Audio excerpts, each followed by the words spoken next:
Just as the twig is bent, so grows the tree. The initial encounter between buyer and seller sets the tone for the ensuing relationship and the focus on outcomes. The game-changing tactics for acquisition program managers discussed here involved asking two questions. One, is anything off limits in framing service level agreements? Two, to what extent is the vendor consequential in the space? Is anything off limits in framing service level agreements? This question, when asked by the acquisition program manager at the initiation of a relationship with a potential supplier, will deliver the upper hand to the buyer. The supplier has come to talk about all the things his company will do, not what it won't do. This surprise tactic is innovative because the discussion of SLAs is typically done towards the end of the process when everyone is hoping that there are no showstoppers.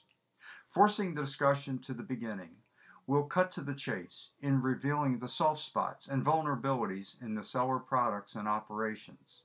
As a result, subsequent discussions between buyer and seller will have a heightened degree of essentiality. To what extent is the vendor consequential in the space? Just like the off-limits question, asking the seller to what extent its products are consequential places the seller in a defensive position, usually because there is no ready answer for this question when first asked. The degree to which a seller is consequential is a function of the degree to which the seller projects power in the space. For example, does the seller exert its will within the open source standards community? The seller delivers a force multiplier. For example, does the seller deliver a 60 to 90% cost savings? Being consequential as a seller means being able to answer the following question to the benefit of the buyer. How is the projection of power and delivery of a force multiplier reflected in the SLA commitment?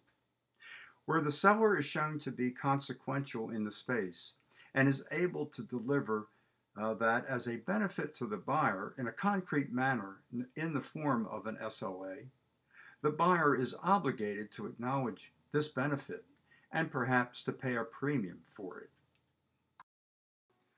Two domains of interest for which there are both interest and funding include cybersecurity and cloud computing. Using these domains as examples, let's explore how a buyer might proceed for best results. To what extent does the vendor product assist in detecting vulnerabilities associated with unauthorized access, loss of data, tampering with data, erosion of performance, or denial of service? For each of these, rate it low to high. To what extent does the vendor product assist in anticipating, avoiding, withstanding, mitigating, or recovering from cybersecurity attacks?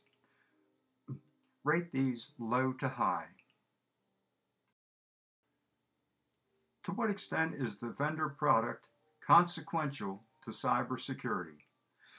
Rate these low to high in according to game changer, incremental change, and useful tool.